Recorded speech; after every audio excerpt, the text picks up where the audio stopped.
Nigeria's newly formed coalition, centered around the African Democratic Congress, the All Democratic Alliance, aims to challenge President Bola Tinubu's ruling All Progressive Congress in the 2027 general elections.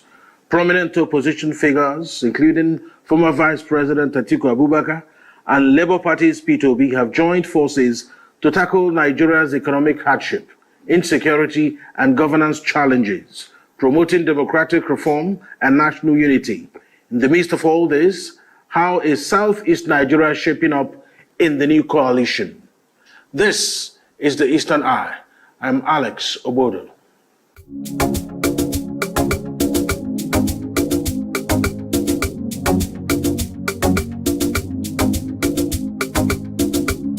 Welcome to the Eastern Eye, a program that X-rays the political, social, and economic developments around us.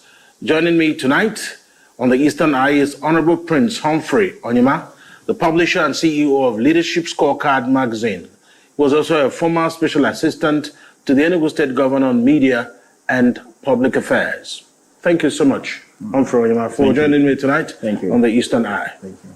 So I guess that first we'll have to find out exactly what does the coalition actually hold for Southeast Nigeria, or is it just another gathering of politicians who want to seize power in the next general election? I'm Humphrey Onyima, the former senior special assistant to the governor of Enugu State on Media and Public Affairs. That's as you said, as a publisher, CEO of Leadership Scorecard magazine. The truth of the matter is, when you talk about the coalition, what it appears to an average Southeasterner is a hope for a new Nigeria. The solution to the present economic crisis Nigeria is facing is the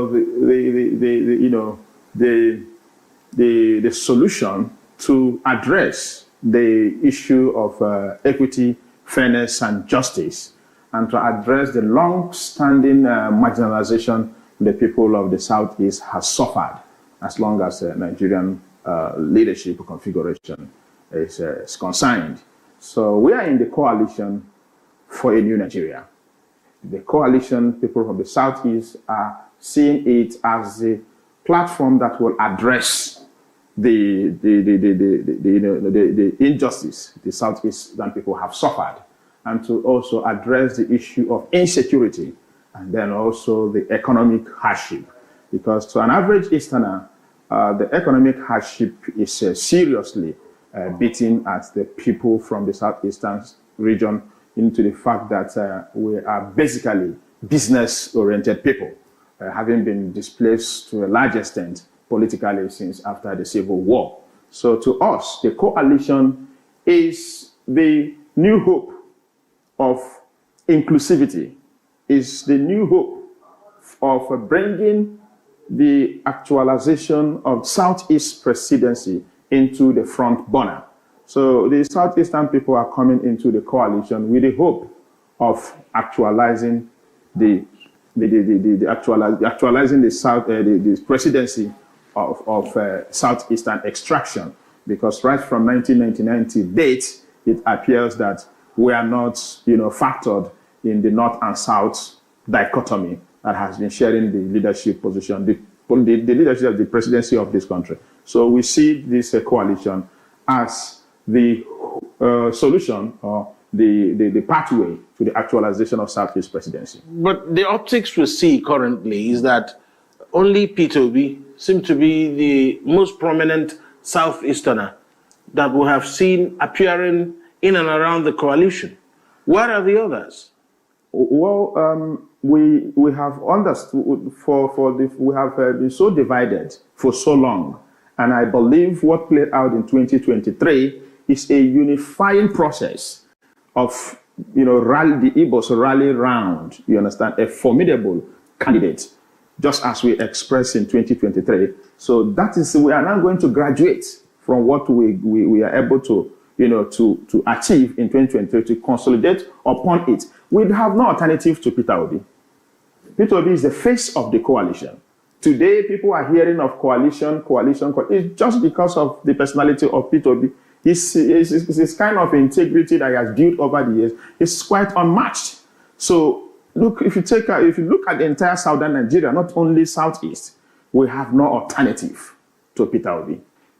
Peter Obi's candidature stand out. He's a man of impeccable character. He's someone that you can see how people are struggling and trying to scratch, even the back of a tortoise in an attempt to see where they can find fault, you understand, in the personality of Peter Obi. So he is the face of the coalition. If you remove Peter Obi from the coalition, there is no coalition.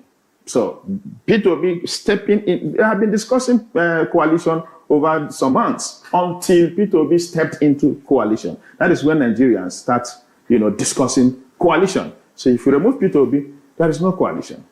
The North understands that. The South understand that.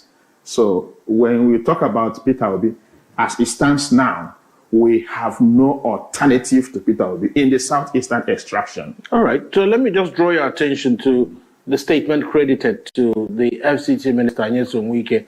I think it was in a church Thanksgiving where he said that Peter Obi will never be president of the country. So when you hear statements like that, is Peter Obi living rent-free in the heads of the incumbents? Or is this just about his personality, just like you've referenced? You can see since the very day that Peter Obi stepped into the coalition and then expressed to everyone who cares to know that he is in the coalition for a better Nigeria. He is in the coalition to end hunger in Nigeria. He is in the coalition to address insecurity in Nigeria. He is in the coalition to reposition the moribund economy, status of this country. Since that very day, people in the people in the ruling party start talking about Peter Obi. Everyone, the Senate presidents talk about Peter Obi. The FCT minister talk about Peter Obi. All the aides of the president, they all talk about Peter Obi, telling you that any tree that does not bear fruit do not attract stones. So Peter Obi has something to offer.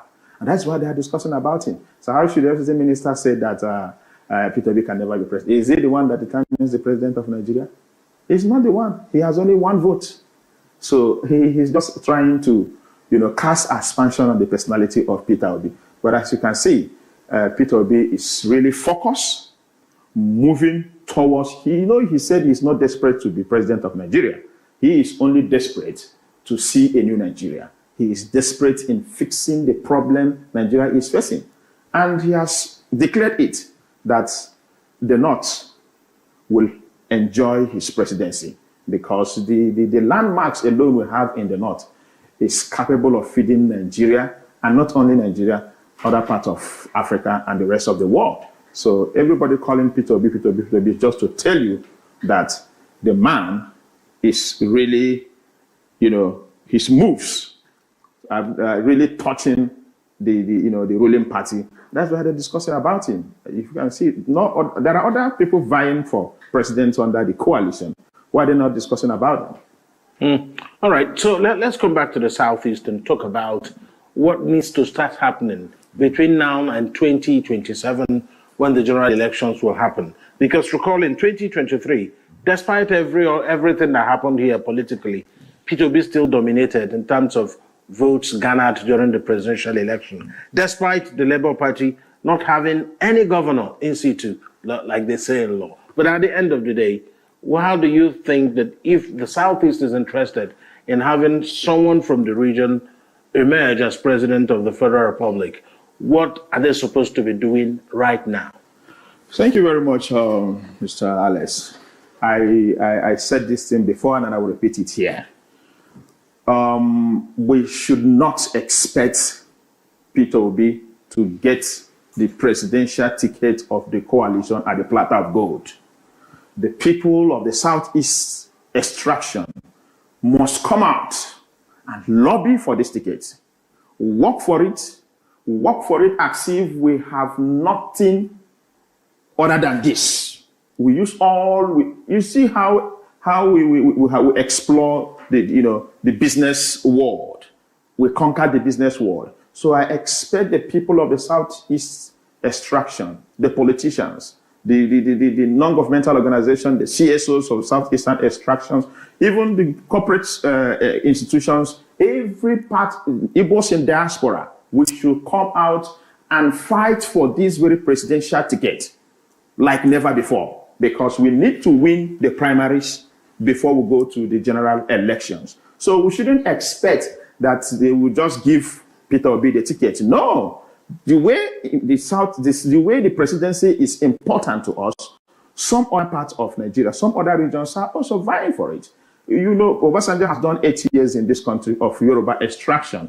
Do you get it now? But you can see Tinubu came back and fought for it. You understand? So it was a long time project for him to become president of Nigeria. So we should really plan to take this ticket at all costs. We should be all out to get it. We shouldn't fold our arms and be saying they should give Peter Obi the ticket. If they don't give Peter Obi the ticket, and we're going to pull out of the coalition. No, the ticket is ours. From every angle you look at it, the Southeast deserve the ticket of the coalition in the spirit of equity, fairness, and justice. So we should go for it. The ticket for this coalition should be given to us because we deserve it. Because 2027 is still the turn of the South. If you look at it, in 2015, Atiku pulled out of PDP, believing that it is the turn of the North. And when the coalition was formed in 2015, in the spirit of equity, fairness, and justice, the ticket was zoned to the South. So just as we are clamoring now that the coalition ticket should be zoned to the South, because 2027 is still the turn of the South. Notwithstanding, we should fight for it. We should fight for it that this ticket should be zoned to the South. And then presidential candidate of Southern extraction should fight for it. And then we are also appealing to the people of Northern extraction to learn from what happened to PDP in 2015. It's as a result of the perceived injustice. That was what led to the defeat of PDP in 2015. And if you saw what happened in 2019, it is still in the spirit of equity, fairness, and justice that PDP now zoned the presidential ticket to the North when Atiku and Tambuwal slugged it out.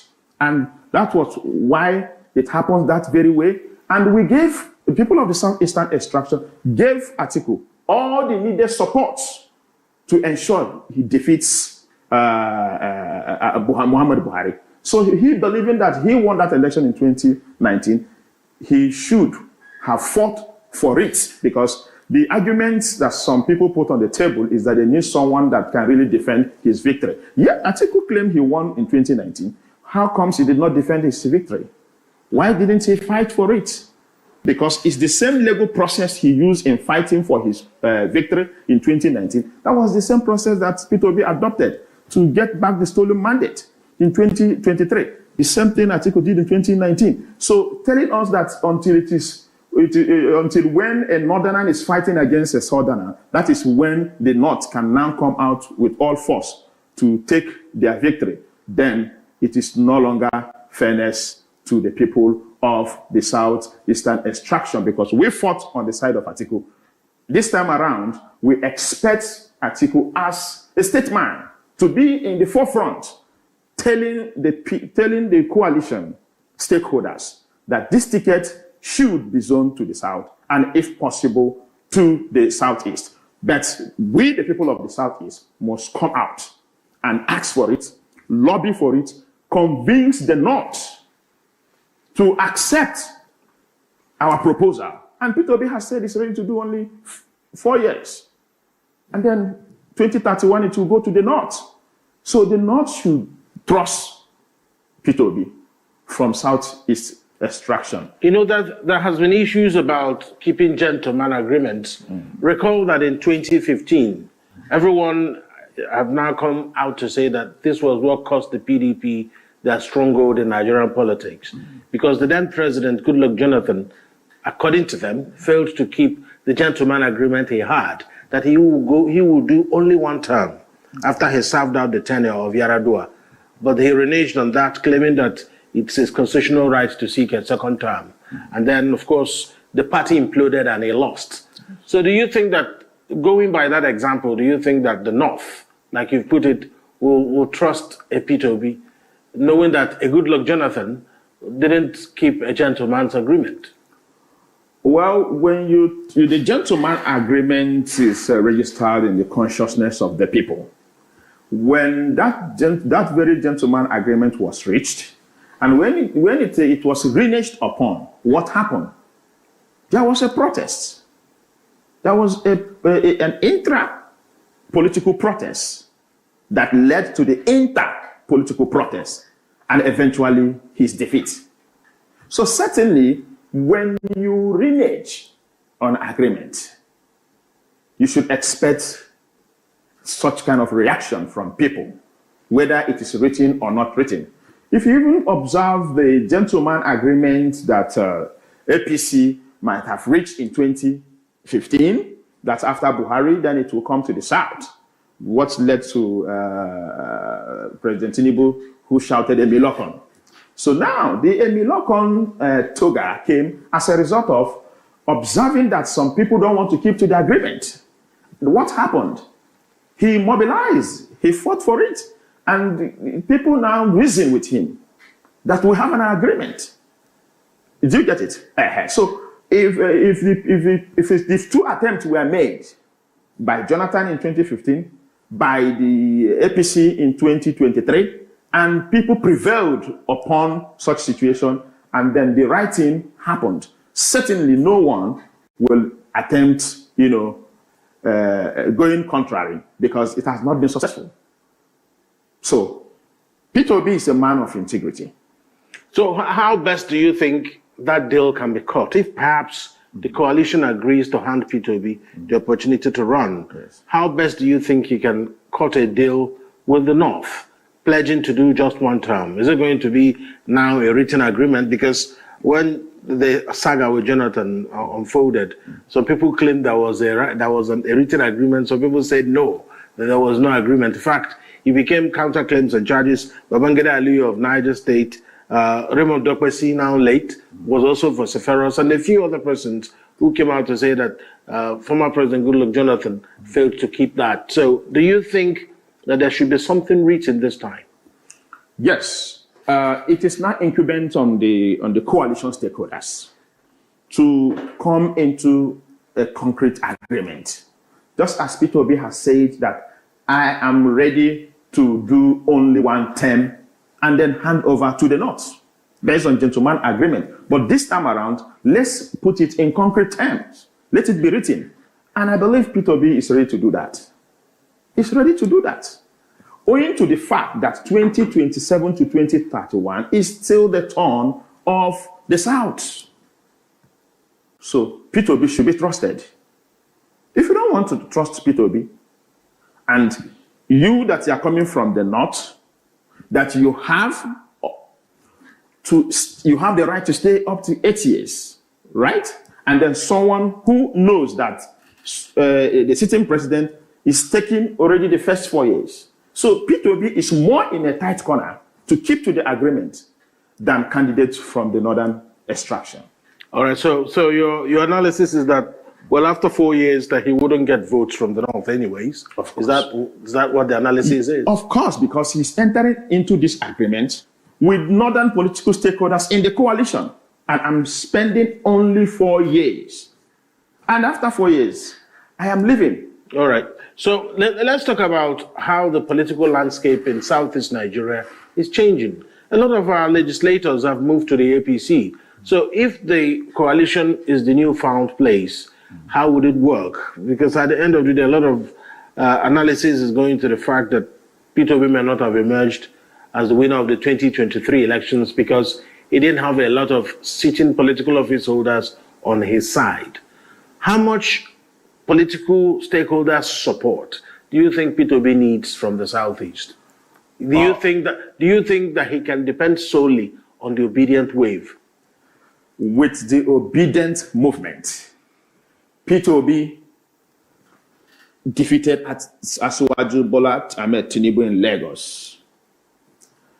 won in FCT Abuja, defeated the national chairman of APC, Senator Abdullahi Adamu in Nasarawa, defeated the DG, the campaign DG of Asiwaju, the former governor of Plateau State. I don't know if you are taking into cognizance of these places I'm mentioning to you, with the obedient wave. And today, the political consciousness of the obedience has grown beyond what it used to be in 2023. Now, P2B has now further, penetrated the corners. The P2B presidential ambition is now more appealing to the people of core northern states. I will tell you, even people from Sokoto, people from Maiduguri, people from Jigawa, people from... You saw when he went for condolence visit to that Tata family. You saw the mammoth crowd that received him in Kano. This has never happened before. So P2B popularity is now breaking into the northern part of Nigeria, even to the core north. To a large extent, P2B, had some high level of political dominance in the north central, partly northeast around Taraba, Adamawa, and you understand? He didn't do well in the northwest. But as I speak to you today, P2B's popularity has penetrated to some significant part of northern states that he couldn't do well in 2023. And I will tell you that 2027, it will be another overwhelming tsunami. All right, we'll take a break at this point on the Eastern Eye. When we return, we have more questions for Mr. Humphrey. Onyima, welcome. We'll be back.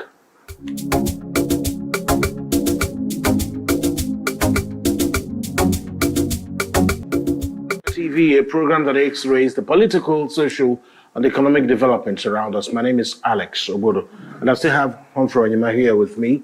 And at the end of the day, the analysis about whether a Southeast president is possible in 2027 continues to rage. And what do you think are those things that happened in 2023 that must be corrected in 2027, if that reality is what people from the Southeast are looking at? I would say that what played out in 2023 is more of a mass movement. The disenchanted, population of the less privileged, the downtrodden. Do you understand? So it is the masses that really fought for Peter Obi from the southeastern extraction or the southeast region in 2023. So as we are preparing for 2027, I will need to see more of Igbo elite consensus for Peter Obi. Because people will try to know, where are the Igbo leaders? Where are your politicians? But as you can see, what happened in 2023 has shown that it's not the Igbo elite that actually determined what happened politically, because the masses overthrown them. There are very popular figures in the East that were like a political demigods who never believed that they can be defeated, who called the shots over the years from 1999, but they were roundly defeated in the afternoon as a result of the obedient wave. But if we now add the elite consensus from the southeastern extraction endorsing Peter Obi's presidential movement for 2027, I want to tell you that there will be a bigger, result at the end of the day, because it will now be the masses revolt in favor of Peter Obi, and then the southeast elite consensus in support of Peter Obi. Certainly, there is no conspiracy anywhere that can stop Peter Obi, with the support of the North, which the North are already, the youth from the North, they have seen Peter Obi as the new bride. They have seen Peter Obi now as the Messiah that is ready, fully prepared. A man with no corruption charges, Because you can see people mentioning P2B worked with Abacha. It's not about whether there is any assignment given to P2B during Abacha's regime. Is there any corruption charges against P2B as a result of working under Abacha? Me and you, we know about Abacha loot. They have been returning Abacha loot since 1999. Abacha loot has been coming. Is there anyone linked to Peter Obi? None.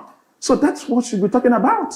That somebody was appointed to decongest thinkers in Lagos. It's not enough for you to say.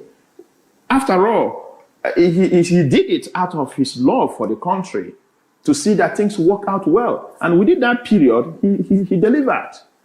And so there was not anywhere he can be found culpable.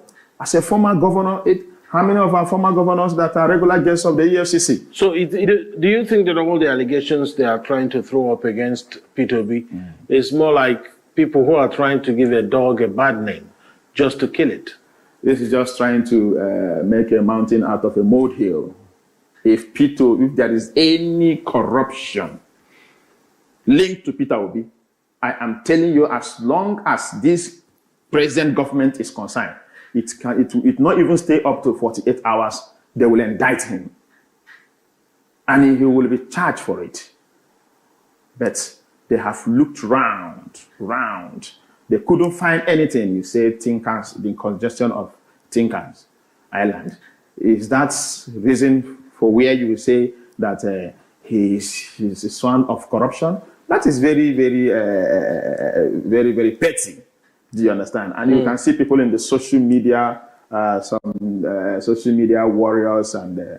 I'm sure you saw that picture that is unwatchable. You're looking at it, you're not seeing the faces of people in the picture. But that's beside the point. Let's talk about the institutions responsible for executing elections.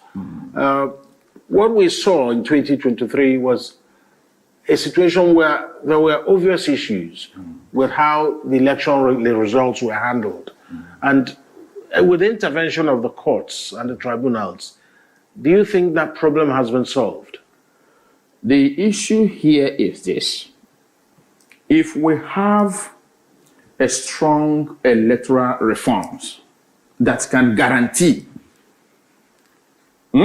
free, fair, and credible election, our judiciary will be left with no more to do. As a result of allowing some certain skirmishes to happen, and then using technical glitches as an excuse to rob us of the transparency we all geared for.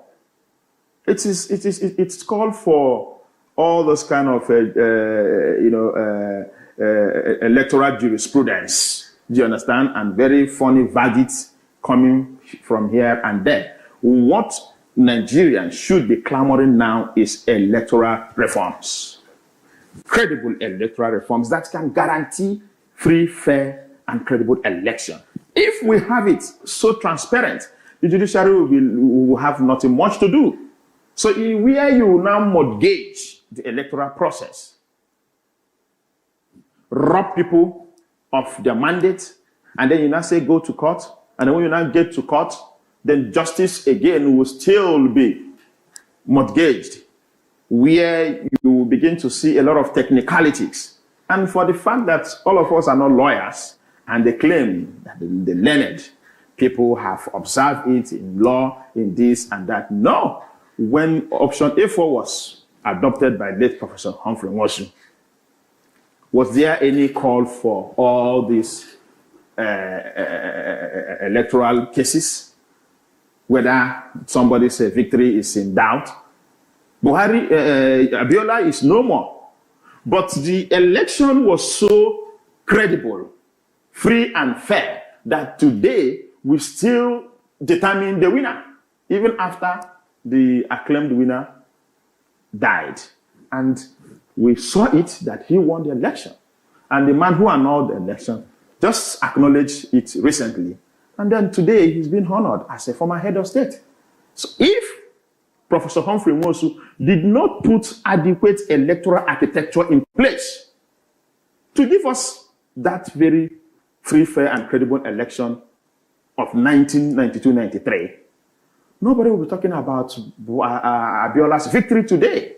So that is why I have argued that the real hero of democracy is late Professor Humphrey Mosu. All right, I mean, finally, the government has given him a national honor, though some people argue that that's not enough.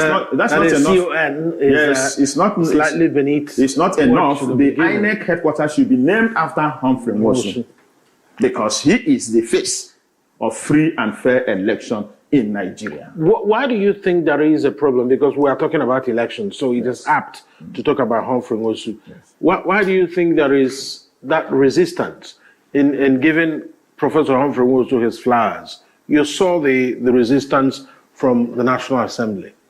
I still see it as some of the persecutions that Peter Obi is facing today. And until we decide to unify this country, not minding where success is coming from, we acknowledge it. That is the pathway to adequate healing towards national rebirth. So that resistance is not far from the persecution that Peter Obi is facing today. And Nigeria must be ready to embrace people of Eastern extraction as integral part of Nigeria. Not that when success is recorded for someone from the other side, you quickly give him his or her accolades, and when it's coming from this side, you are foot dragging. Are they supposed to argue? You are celebrating Abiola as a democracy hero. What about the man that midwifed the process? You are celebrating a woman that gives birth, right, to a bouncing baby boy or a baby girl, as the case may be. What about the nurses, the midwives that helped to ensure that this child arrived alive? Them too need to be celebrated because many people have died during childbearing as a result of what? Carelessness of the medical personnel. So when a new child is born, in that exorcism celebration, we should not only celebrate the woman that gives birth to a newborn baby, we should celebrate the midwives, the doctors, who are on duty, who manage the labor process to be able to have a newborn baby alive. So without Professor Humphrey Mosu, there will be no Abiola's victory being talked about today. So I watch it in the National Assembly, people dragging this and that, arguing and saying this and that. Come on, under military junta, someone took it upon himself, insisted that the electoral process must continue. And you are saying that why didn't he also go ahead to do the unthinkable? Those who did the unthinkable, what happened to them? Those who did the unthinkable, what happened to them? What happened to them? But back to the electoral reforms you were referencing, the institution of INEC, even if there has been some consensus at the National Assembly, and by the way, do you believe that this National Assembly can come up with agreeable electoral reforms to make sure that results of the elections are moved in a way that it is transparent and free? The National Assembly have no option other than give Nigerians what they want. It is called National Assembly. That is what's supposed to be their function. But I'm asking you, yes, this National Assembly, yes, this 10th National Assembly, yes, do you think that they are capable of effecting reforms that will give us free and fair elections? By the time they get marching order from their constituents, they have no option other than to go for the electoral reforms. Who are you representing? By the time their constituents give them marching order, they start seeing calls, protests, agitation from various constituencies calling for electoral reforms. Who are you representing? You have to do the bidding of the people who sent you there. The reason is that they have not seen serious call for it. If they see it, they have no option. Was it not in this country the doctrine of necessity was invoked to save the situation, even when it was not properly captured in the Constitution? How much more a constitutional matter that the masses, that the constituents have right to demand for it? It's the demands of Nigerians that you should give them credible electoral reforms that can guarantee adequate, free, fair election come 2027. The members of the National Assembly have no option other than to comply. So when that happens, do you think that President Tinubu will sign such an act of the parliament? President Tinubu is president of what is he?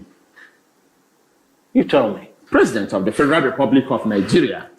And then the people of Federal Republic of Nigeria, through their representatives, call for electoral reforms. And such reforms were put together, and the bill is sent to you to give presidential assent, and you say you will not, then he is not president of the Federal Republic of Nigeria. Because Nigerians will march out, demand for him as their president to sign the bill that can guarantee free and fair election come 2027. Because without that, we will just be beating around the bush. Do you think that P2B will win the 2027 elections if the elections are free, fair, and credible? If you conduct the election today, P2B will defeat the incumbent with a fair margin. Just take a look at the ongoing opinion polls got across. So, by the time we're able to achieve the needed electoral reform, me and you will be seeing the victory of P2B even before it will be announced. That's what we're calling for. It should be so transparent that me and you will be seeing the victory even before it will be announced. So it's not as if that if you conduct it today, victory will not be attained. But we want the victory to be so transparent that even the blind can see it. So that at the end, you don't come up with excuses of technical glitches and then decide to call election result by 4 a.m. or 3 a.m. when people are still asleep. No. The new electoral reform will put all the necessary things in place, adequate electoral architecture that we will be seeing the victory even before it will be announced. And that will be a good place to leave it. Honorable Humphrey, Yes. Honorable Prince Humphrey Onyima, the publisher and CEO of Leadership Scorecard magazine. He's a former senior special assistant to the Enugu State Governor on Media and Public Affairs. And of course, convener Democracy Anniversary Lecture in Nigeria in honor of 1999 democracy, midwifed by His Excellency General Buslami Abubakar. He's also a strong member of the Obedient Movement in 2023 presidential election. Yes. Thank you for your perspectives on the Eastern Eye tonight. Thank you. And that's the Eastern Eye tonight. We'll see you again tomorrow sometime. My name is Alex Ogbodo. Good night.